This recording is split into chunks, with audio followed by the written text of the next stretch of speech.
Today we discuss about fundamental rights. Fundamental rights ని తెలుగులో ప్రాథమిక హక్కులు అంటారు.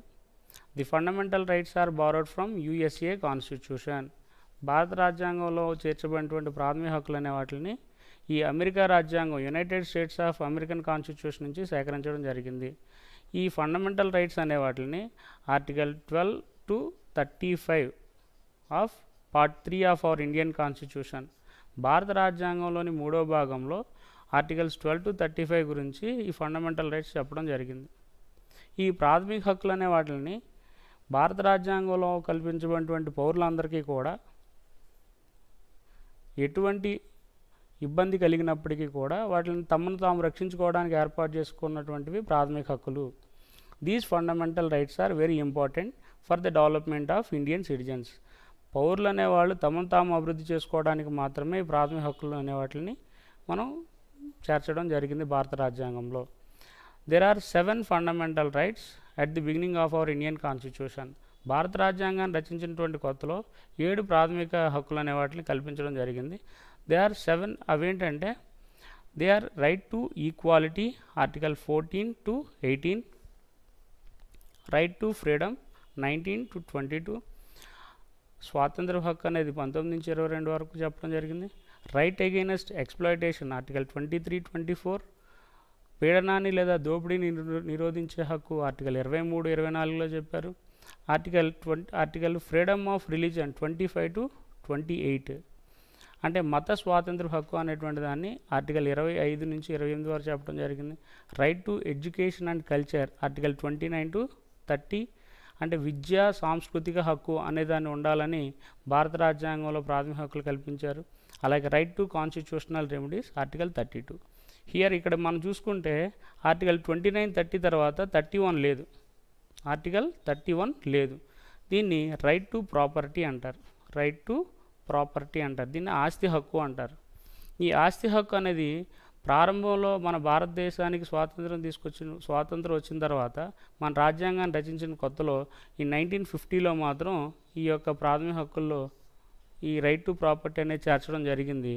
తర్వాత ఏం చేశారంటే 42nd amendment act of in 1976, 1976లో 42వ రాజ్యాంగ సవరణ తీసుకొచ్చిన తర్వాత ఈ right to property is a legal right. It is declared as a legal right and abolished from the fundamental rights.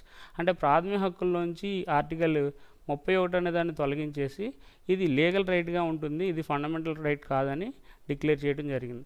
తర్వాత 44th అమెండ్మెంట్ యాక్ట్ ద్వారా 44వ రాజ్యాంగ సవరణ చట్టం ద్వారా ఈ రైట్ టు ప్రాపర్టీ అనేటువంటి దాన్ని, ఆస్తి హక్కు అనేదాన్ని కూడా ప్రాథమిక హక్కుల నుంచి తొలగించడం జరిగిందని చెప్పుకోవచ్చు. ఇప్పుడు మనం ఈ ప్రాథమిక హక్కులు ఏంటంటే చూద్దాం. First right to equality. ఈ రైట్ టు ఈక్వాలిటీ అనే దాని గురించి మనం చెప్పుకోవాలనుకుంటే సమానత్వ హక్కు. All are equal before law. చట్టం ముందు అందరూ సమానమే, ఎవరు ఎక్కువ కాదు అలాగే ఎవరో తక్కువ కాదు. భారతదేశంలో నివసించుండేటువంటి ప్రజలందరికీ కూడా సమానమైనటువంటి హక్కులు ఉండాలి, ఎవరికి ఎక్కువ స్పెషల్ ప్రివిలేజెస్ అనేవి ఉండకూడదు అని చెప్పేసి our Indian constitutional makers incorporated fundamental rights in our Indian constitution. అలాగే రైట్ టు ఫ్రీడమ్, స్వాతంత్ర హక్కు అనేది కూడా ఉండాలి. అంటే భారతదేశంలో ఉన్నటువంటి ప్రజలందరికీ కూడా స్వాతంత్రం అనేది ఉండాలి. అయితే ఎలాంటి స్వాతంత్రం ఉండాలి? ఆర్టికల్ 19 నుంచి 22 వరకు చెప్పడం జరిగింది. అలాగే right against exploitation article 23 and 24, అంటే పీడనాన్ని లేదా దోపిడీని నిరోధించే హక్కు ఆర్టికల్ 23, 24లో చెప్పడం జరిగింది. అలాగే right to freedom of religion, మత స్వాతంత్ర హక్కు ఆర్టికల్ 25 to 28, అంటే 25వ అధికరణం నుంచి 28వ అధికరణం వరకు చెప్పారు. అలాగే right to education and culture, విద్యా సాంస్కృతిక హక్కు అనే దాన్ని కూడా 29, 30 అధికరణంలో మన భారత రాజ్యాంగ నిర్మాతలు చెప్పడం జరిగింది. అలాగే right to constitutional remedies. Right to constitutional remedies అంటే రాజ్యాంగ పరిరక్షణ హక్కు లేదా రాజ్యాంగ పరిహార హక్కు అంటారు ఆర్టికల్ 32 ప్రకారంగా. The right to enforce rights అంటారు. ఈ రాజ్యాంగ పరిహార హక్కు అనేది హక్కుల అమలుకే హక్కు. అంటే ఇప్పుడు ఫర్ ఎగ్జాంపుల్ ఈ పైన ఉన్నటువంటి 5 రకాలైనటువంటి హక్కులు కనుక భంగం కలిగితే అది right to equality, right to freedom, right against exploitation, right to religion, right to culture, ఈ 5 రకాల హక్కులకి భంగం కలిగితే ఈ 6వ రైట్ ఏదైతే ఉందో కాన్స్టిట్యూషనల్ రెమెడీస్ ద్వారా the citizens can approach high court and supreme court for enforceable their fundamental rights. వాళ్ళ యొక్క హక్కులు భంగం కలిగినప్పుడు ఆ హక్కులు సాధించుకోవడం కోసం సుప్రీంకోర్టు, హైకోర్టు కూడా ప్రజలు వెళ్ళొచ్చు అని చెప్పుకోవచ్చు. అయితే ఫీచర్స్ ఆఫ్ ఫండమెంటల్ రైట్స్, ప్రాథమిక హక్కులకు ఉన్నటువంటి లక్షణాలు ఏంటో తెలుసుకుందాం. These fundamental rights are integral part of the Indian constitution. భారత రాజ్యాంగంలో ఈ ప్రాథమిక హక్కులు అనేవి ఒక అంతర్భాగంగా ఉంటాయి. అలాగే they cannot be changed by ordinary laws. అంటే సాధారణ చట్టాల ద్వారా మనం ఈ ప్రాథమిక హక్కులు అనే వాటిని మనం మార్చుకోవడానికి వీల్లేదు. Some special provisions can be made amendment of the fundamental rights. అంటే ఆర్టికల్ 368 అకార్డింగ్ టు ఆర్టికల్ 368 ప్రకారంగా మోడ్ అమెండ్మెంట్ ఆఫ్ కాన్స్టిట్యూషన్.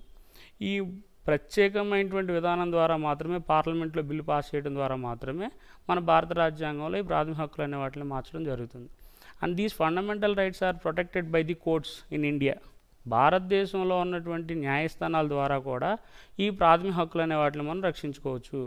ఎందుకనంటే ఈ ప్రాథమిక హక్కులు అనే వాటికి భంగం కలిగినప్పుడు చాలా వరకు పేదవాళ్ళు ఉంటారు, బ్యాక్వర్డ్ క్లాసెస్ ఉంటారు, పూర్ పీపుల్ ఉంటారు. వాళ్ళకి వాళ్ళ యొక్క హక్కులు అనేవి తెలియదు. వాళ్ళందరూ డిస్క్రిమినేషన్ గురవుతూ ఉంటారు ఎక్కువ శాతం. అంటే ఏంటంటే విచక్షణకు గురవుతూ ఉంటారు, దోపిడీకి గురవుతుంటారు. అలాంటి సందర్భాల్లో ఫ్రీ లీగల్ ఎయిడ్ అనేది కూడా కల్పించాలి. అంటే వాళ్ళకి ఎవరికైతే ఆర్థిక స్తోమత లేదో న్యాయస్థానాలకు వెళ్ళి వాళ్ళ యొక్క సమస్యను పరిష్కరించుకోలేనటువంటి సందర్భాల్లో కూడా వాళ్ళకి ఉచితంగా న్యాయ సహాయం కూడా అందించేటువంటి అధికారం సుప్రీంకోర్టు అండ్ హైకోర్టు ఇవ్వడం జరిగింది. So these fundamental rights are protected by the courts in India. భారతదేశంలో ఉన్నటువంటి ఏ న్యాయస్థానం ద్వారా అయినా సరే ఈ ప్రాథమిక హక్కులు అనే వాటిని మనం కాపాడుకోవచ్చు. The supreme court and high court act as a custodian of fundamental rights అంటారు. ఈ భారత రాజ్యాంగంలో భారత ప్రజలకు కల్పించబడినటువంటి ప్రాథమిక హక్కులు అనే వాటిని రక్షణగా ఈ సుప్రీంకోర్టు, హైకోర్టు అనేది కూడా ఉంటాయని చెప్పుకోవచ్చు. The state May impose some restrictions on the rights. అంటే ఈ ప్రాథమిక హక్కులు అనే వాటి మీద కొన్ని సందర్భాల్లో రాజ్యం అనేటువంటిది లేదా ప్రభుత్వం అనేది కూడా కొన్ని రకాలైనటువంటి పరిమితుల్ని విధించడం జరుగుతుంది. అంటే ఏంటంటే ఈ ప్రాథమిక హక్కులు అనే వాటిని కొన్ని సందర్భాల్లో రద్దు చేసేటువంటి అధికారం కూడా కొన్ని సందర్భాల్లో ప్రభుత్వానికి ఉంటుంది. ఫర్ ఎగ్జాంపుల్ చెప్పుకుందాం, ప్రస్తుతం కరోనా సమస్య ఎదుర్కొంటున్నాం మనందరం. సో ఈ కరోనా సందర్భంలో మనకి ప్రభుత్వం అనేది కానీ పోలీసు వాళ్ళ ద్వారా 144 సెక్షన్ అనేదాన్ని ఇంపోజ్ చేస్తారు. సెక్షన్ 144 అంటారు. అంటే ఎక్కడా కూడా ఇద్దరు లేదా అంతకంటే ఎక్కువ మంది గుంపు కూడకూడదు. అంటే ప్రజలకు లేదా భద్రతకు కానీ లేదా ఆరోగ్యానికి కానీ లేదా దేశ భద్రతకు కానీ లేదా కొన్ని రకాలైనటువంటి social order, law and order, security condition సందర్భాల్లో కొన్ని పరిమితులు 144 సెక్షన్ అనే దాన్ని ఆ డిస్ట్రిక్ట్ కలెక్టర్ గారు కానీ లేదంటే అక్కడ ఉన్నటువంటి పోలీసు అధికారులు ప్రభుత్వం ద్వారా నియమించడం జరుగుతుంది. సో ఇలాంటి సందర్భాల్లో ఈ ప్రాథమిక హక్కులు అనేవి చెల్లవు. So the fundamental rights are not absolute అని కూడా మనం చెప్పుకోవచ్చు. తర్వాత అసలు రైట్ టు ఈక్వాలిటీ అంటే ఏంటో తెలుసుకుందాం. రైట్ టు ఈక్వాలిటీ అంటే ఏంటంటే సమానత్వపు హక్కు. Articles from 14 to 18. ఆర్టికల్ 14 ప్రకారంగా 14వ అధికరణ ప్రకారంగా సమానత్వ హక్కు అంటే ఏంటంటే the article 14 deals about the rule of లా. అంటే ఏంటంటే సమానత్వపు హక్కు అనేటువంటిది సమన్యాయ పాలన అంటారు. రూల్ ఆఫ్ లా అంటే ఏంటంటే సమన్యాయ పాలన. All are equal before law. All the citizens are treated equal before law and the equality before courts. అంటే చట్టం ముందు అందరూ సమానమే, అలాగే న్యాయస్థానాల ముందు కూడా ప్రజలందరూ సమానమే. ఎవరు కూడా ఎక్కువ ఉండకూడదు, అలాగే ఎవరు కూడా తక్కువ ఉండకూడదు. ప్రజలందరికీ కూడా సమానమైనటువంటి అవకాశాలు కల్పించాలి, సమన్యాయం అనేటువంటిది పాటించాలన్న ఉద్దేశంతో ఆర్టికల్ 14లో deals about rule of law అనేటువంటి విధానాన్ని తీసుకుని వచ్చారు. ఈ రూల్ ఆఫ్ లా అనేటువంటి విధానము యూకే రాజ్యాంగం నుంచి స్వీకరించడం జరిగింది. యునైటెడ్ కింగ్డమ్ నుంచి స్వీకరించారని మనం అంతకుముందు క్లాస్లో కూడా ఒకసారి మనం చెప్పుకున్నాం. అలాగే article 15 deals about the no discrimination between the individuals basing on their language, caste, colour, అలాగే రేస్, రిలీజియన్ ఎక్సెట్రా. అంటే ఎవరు కూడా భారతదేశంలో ఉన్నటువంటి ప్రజలెవరూ కూడా కులం పేరు మీద కానీ లేదా మతం పేరు మీద కానీ లేదా ఒక భాష పేరు మీద కానీ ఎటువంటి విచక్షణ అనేది చూడకూడదు. అంటే ఎవరిని కూడా ప్రత్యేకంగా మనం వాళ్ళని ట్రీట్ చేయకూడదు, ఎక్కువగా కానీ తక్కువ కానీ చూడకూడదు. భారతదేశంలో ఉన్నటువంటి ప్రజలందరూ కూడా సమాన అవకాశాలు కలిగి ఉండాలి అని చెప్పేటువంటి అధికారాన్ని ఆర్టికల్ 15 అంటారు. అట్లాగే article 16 deals about the equal opportunities to employment of public employment and opportunities, education and public employment.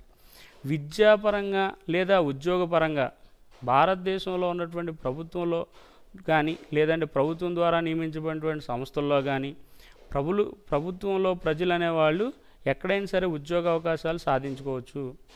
వాళ్ళకి ఎటువంటి విచక్షణ అనేది ఉండకూడదు. అంటే వాళ్ళకి సమానమైనటువంటి అవకాశాలు కల్పించాల్సినటువంటి బాధ్యత ప్రభుత్వానికి ఉండాలి అని అకార్డింగ్ టు ఆర్టికల్ 16లో చెప్పడం జరిగింది. అలాగే according to article 17 prohibits the practice of untouchability. The practice of untouchability is a crime. Untouchability is a crime. అంటే ఈ అన్టచబిలిటీ అంటే ఏంటంటే అంటరానితనం. మన భారతదేశానికి స్వాతంత్రం రాకముందు ఎక్కువసార్లు మన భారతదేశంలో ఉన్నటువంటి భారతీయులే ఇతరుల పట్ల ఈ యొక్క అన్టచబిలిటీ అనేదాన్ని ఎక్కువగా ప్రాక్టీస్ చేయడం జరిగేది. సో అలాంటి సందర్భాల్లో బ్రిటిష్ వాళ్ళు కూడా కొన్ని చట్టాలు తీసుకొని రావడం జరిగింది. తదనుగుణంగా ప్రాథమిక హక్కుల్లో కూడా ఆర్టికల్ 17 ప్రకారంగా ఇండియన్ కాన్స్టిట్యూషన్లో ఫండమెంటల్ రైట్స్ అనే దాంట్లో ఈ our constitutional makers incorporated untouchability in according to article 17. అలాగే article 18 deals about the prohibits the citizens to accept any title from other states. అంటే భారతదేశంలో ఉన్నటువంటి పౌరులు అనేవాళ్ళు ఇతర దేశాల్లోంచి వచ్చేటువంటి బిరుదులను కానీ లేదా బహుమతులను కానీ ఇలాంటి వాటిని స్వీకరించడానికి వీల్లేదు. ఎందుకనంటే ఒకవేళ మన భారతదేశంలో ఉన్నటువంటి ప్రజలు అనేవాళ్ళు ఇతర దేశాల్లో ఉన్నటువంటి వ్యక్తుల ద్వారా గౌరవించబడిన బిరుదులు ప్రకటించబడాల్సిన సందర్భంలో with the permission of president of India, భారత రాష్ట్రపతి గారి యొక్క అనుమతి తప్పనిసరిగా తీసుకోవాల్సిన సందర్భం ఉంది. I except any title other states from other states. ఇతర దేశాల నుంచి తీసుకునేటువంటి బహుమతులు మనం పర్మిషన్ తీసుకోవాల్సిందే. అలాగే మన భారతదేశంలో ఉన్నటువంటి ప్రజలకు కూడా కొన్ని రకాలైనటువంటి బిరుదులు ఇవ్వడం జరుగుతుంది. ఫర్ ఎగ్జాంపుల్ భారతరత్న, లేదంటే కొన్ని రకాల పద్మభూషణ్, పద్మవిభూషణ్, అట్లాగే ఖేల్ రత్న. అంటే క్రీడారంగంలో కానీ విద్యారంగంలో కానీ లేదంటే సామాజిక రంగంలో కానీ outstanding performance, basing on the conditions of outstanding performance the state can issue some titles on individuals. అంటే మన భారతదేశ ప్రభుత్వం అయితే మాత్రం కొన్ని రకాలైనటువంటి పదవులు అనే వాటిని, బిరుదులు అనే వాటిని ఇవ్వచ్చు. ఫర్ ఎగ్జాంపుల్ పరమవీర చక్ర, మహావీర చక్ర. అంటే మన భారత సైన్యంలో మన దేశం కోసం పోరాడి ప్రాణాలు త్యాగం చేసినటువంటి అమరవీరులు ఉంటారు. సో వాళ్ళ కుటుంబాలకు కానీ లేదా చనిపోయిన వాళ్ళకి కానీ కొన్ని రకాలైనటువంటి బిరుదులు ఇస్తూ ఉంటారు మన దేశం తరపు నుంచి.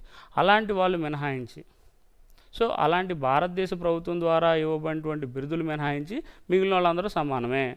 అంటే ఎవరో ఎక్కువ కాదు, ఎవరో తక్కువ. అంటే మన భారతదేశ రాజ్యాంగం ప్రకారంగా రైట్ టు ఈక్వాలిటీలో 14 to 18 ఏం చెప్తున్నారంటే అందరూ సమానమే, కానీ except any titles from our state or other state. అంటే ఇతర దేశాల్లో నుంచి తీసుకునేటువంటి బిరుదులు మన భారతదేశ ప్రభుత్వం ద్వారా అనుమతి పొందితే తీసుకోవచ్చు. కానీ మన భారతదేశ అనుమతి కనుక పొందకపోతే, భారతదేశంలో ఉన్నటువంటి భారత రాష్ట్రపతి గారి యొక్క అనుమతి తీసుకోకుండా కనుక ఇతర దేశాల నుంచి కనుక బిరుదులు తీసుకుంటే అవి చల్లవని కూడా చెప్పవచ్చు. అలాగే మన భారతదేశంలో ఉన్నటువంటి పదవులు అనే వాటిని తప్ప మిగిలిన వాళ్ళందరూ సమానమే అని ఆర్టికల్ 18 ప్రకారంగా చెప్పడం జరిగింది.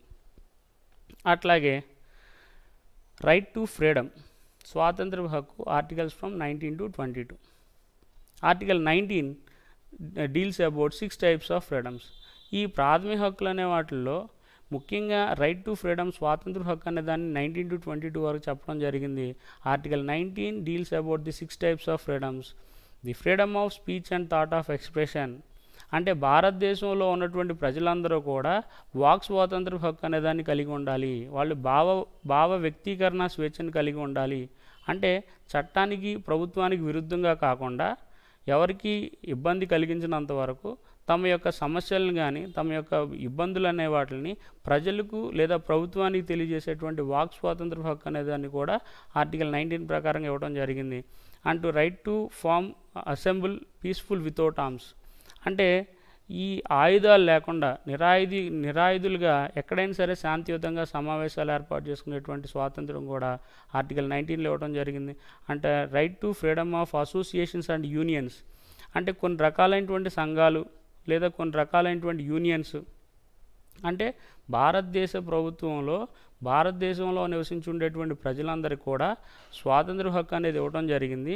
ఈ స్వాతంత్ర హక్కులో కూడా 19వ అధికరణలో ఎవరైనా సరే తమకు ఇష్టం వచ్చినటువంటి సంఘాలు లేదా సంస్థలను ఏర్పాటు చేసుకునేటువంటి పూర్తి స్వాతంత్రం ఇవ్వడం జరిగింది.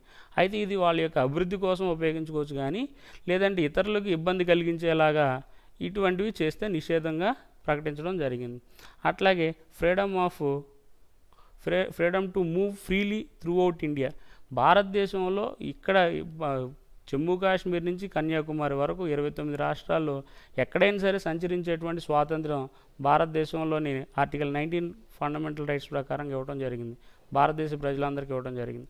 అలాగే freedom to settlement in India, ఈ భారతదేశంలో ఎక్కడైనా సరే స్థిర నివాసాన్ని కలిగేటువంటి స్వాతంత్రం ఉండాలి. And freedom to practise any profession, trade, occupation or business, అంటే ఒక వ్యాపారం కానీ లేదంటే ఒక వర్తకం, ట్రేడ్ కానీ, సో ఇవన్నీ కూడా న్యాయబద్ధంగా చట్టబద్ధంగా ఎవరైనా సరే ఆచరించుకోవచ్చు. అంటే దీని మీద ఎవరో రిస్ట్రిక్షన్స్ పెట్టడానికి వీల్లేదు, మీరు ఇక్కడ వ్యాపారం చేయడానికి వీల్లేదు, మీరు ఇక్కడ ఉండడానికి వీల్లేదు, మీరు ఇక్కడ వృత్తి చేసుకోవడానికి వీల్లేదు అని ఎవరు కూడా బెదిరించడానికి భయపెట్టడానికి కూడా లేదని మనం ఆర్టికల్ 19 ప్రకారంగా మనం చెప్పొచ్చు. అట్లాగే article 20, the article 20 states that the safeguard the person against the excessive punishment, no person shall be imprisonment more than one offense, అంటే ఒక వ్యక్తి అనే అతన్ని ఎక్కువగా ఒక శిక్ష కంటే ఎక్కువ శిక్షలు విధించకూడదు. అతను ఎన్ని తప్పులు చేసినా కూడా దాని చట్ట ప్రకారం ఒక శిక్ష అనేది మాత్రం విధించాలి.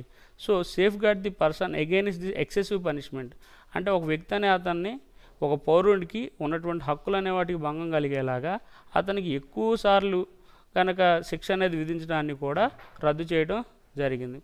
అలాగే according to article 21 protection of life and personal Liberty of the people, ప్రజలకు ఉన్నటువంటి వ్యక్తిగత స్వేచ్ఛ స్వాతంత్రాన్ని కూడా మనం రక్షించుకునేటువంటి హక్కు ఇవ్వటం జరిగింది.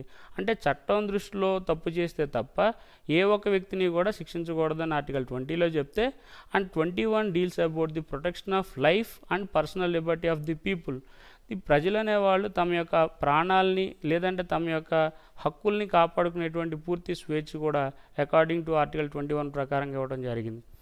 And according to article 22 the prohibits the arrest of a person without a valid reason, అంటే ఎటువంటి కారణం లేకుండా no person shall be arrested without any valid reason, ఒక వ్యక్తి అనే అతన్ని ఎవరు కూడా కారణం లేకుండా అరెస్ట్ చేయడానికి వీల్లేదు according to our fundamental rights article 22. అంటే 22వ అధికరణ ప్రకారంగా ఒక వ్యక్తి అనే అతన్ని కనుక ఒకవేళ అరెస్ట్ చేయాల్సిన సందర్భం కనుక వస్తే పోలీసులు, it helps the person to know his arrest, అంటే అతను ఎందుకు అరెస్ట్ చేయబడుతున్నాడు అనే విషయం అతనికి కానీ లేదా అతని కుటుంబ సభ్యులకు కానీ పోలీసులు తెలియజేయాలి. And the person shall submit the before court before 24 hours, 24 గంటల లోపు న్యాయస్థానాల్లో కానీ లేదా న్యాయమూర్తి ముందు కానీ అతను ప్రవేశపెట్టాలి. సో ఇలాంటి హక్కులు అనే వాటిని కూడా భారత పౌరులకి రాజ్యాంగం ద్వారా కల్పించడం జరిగింది. అయితే కొన్ని సందర్భాల్లో ఏం చేస్తారంటే ఈ పోలీసులకు ఉన్నటువంటి విచారణ అధికారాలు, ఎంక్వైరీ చేసేటువంటి అధికారాల ద్వారా ఈ యొక్క కొన్ని ఎవిడెన్సెస్ అనే వాటికి ఒకవేళ ఏమన్నా ఆధారాలు ఏమన్నా పోతాయన్న ఉద్దేశంతో లేదంటే వాళ్ళ యొక్క విచారణలో భాగంగా పోలీసులు కొన్ని సందర్భాల్లో వాళ్ళు అరెస్ట్ చేసేటువంటి అధికారం కూడా రాజ్యాంగంలో చెప్పడం జరిగింది. అండ్ రైట్ అగైనెస్ట్ ఎక్స్ప్లాయిటేషన్, దోపిడీ లేదా పీడనాన్ని నిరోధించే హక్కు ఆర్టికల్ 23 అండ్ 24. అంటే దోపిడీని లేదా పీడనాన్ని నిరోధించే హక్కు అని అంటే ఏంటంటే ఈ article 23 deals about the prohibition of inhuman acts such as sale and purchase of human beings, ఈ మనుషులనే వాళ్ళని కనుక అనవసరంగా వాళ్ళ యొక్క హక్కులకు భంగం కలిగేలాగా అమ్మేయటం కానీ కొనటం కానీ, ఇన్హ్యూమన్ యాక్ట్స్ అమానవీయ కోణాల్లో కనుక వాళ్ళని కనుక ఇబ్బంది పెడితే it prohibits the bounded labour అంటారు. అంటే వాళ్ళు వెట్టి చాకరీ చేయించడం, వాళ్ళని హింసించడం, వాళ్ళని మానసికంగా శారీరకంగా హింసించడం, ఇలాంటి వాటిని కూడా అకార్డింగ్ టు ఆర్టికల్ 23 ప్రకారంగా ప్రొహిబిట్ చేయడం జరిగింది. ప్రొహిబిషన్ అంటే ఏంటంటే నిషేధించడం. సో ఈ ఇన్హ్యూమన్ యాక్ట్స్ అనే వాటిని కనుక ఎప్పుడైతే ఎవరైతే భారతదేశంలో నివసించి ఉండేటువంటి పౌరులు అనేవాళ్ళు దోపిడీకి గురవుతారో లేదా పీడనానికి గురవుతారో వాటిని నిరోధించేటువంటి చట్టంగా right against exploitation according to article 23 అని చెప్పవచ్చు. అట్లాగే article 24 deals about the prohibits the child labour below the age of 14 years. ఎవరైతే 14 సంవత్సరాల లోపు పిల్లలు ఉంటారో వాళ్ళందరినీ కూడా ఈ బాల కార్మికులుగా పనిలో పెట్టుకున్న, లేదంటే వాళ్ళకి పనిలో ప్రోత్సహించిన, లేదంటే వీళ్ళందరినీ కూడా శిక్షించేటువంటి అధికారం కూడా ప్రభుత్వానికి ఉండింది. అండ్ కంపల్సరీ ఎడ్యుకేషన్ అనేది ఉండాలి. So below the 14 years of children అనే వాళ్ళకి ఈ నిర్బంధ విద్య అనేది తప్పనిసరిగా ఉండాలి. వాళ్ళకి కావాల్సినటువంటి ఆర్థిక సహకారాలు కూడా రాష్ట్ర ప్రభుత్వం లేదా కేంద్ర ప్రభుత్వం అనేది ఇవ్వచ్చు అని రాజ్యాంగంలో చెప్పడం జరిగింది. అలాగే right to freedom of religion, మత స్వాతంత్ర హక్కు అనేదాన్ని కూడా ఈ ప్రాథమిక హక్కుల్లో చెప్పడం జరిగింది. It is also one of the important fundamental rights in our Indian constitution and according to article 25 to 28 deals about the freedom of religion are right to religion. అంటే మత స్వాతంత్ర హక్కు అనేదాన్ని కూడా ఈ ప్రాథమిక హక్కులు అనే వాటిల్లో ఏదైతే 25 నుంచి 28 వరకు చెప్పారో ఇది చాలా ముఖ్యమైనటువంటి ఫండమెంటల్ రైట్గా మనం చెప్పవచ్చు. Article 25 deals about the practice of any religion of their choice. Every citizen must practice, propagate and profess any religion of their choice.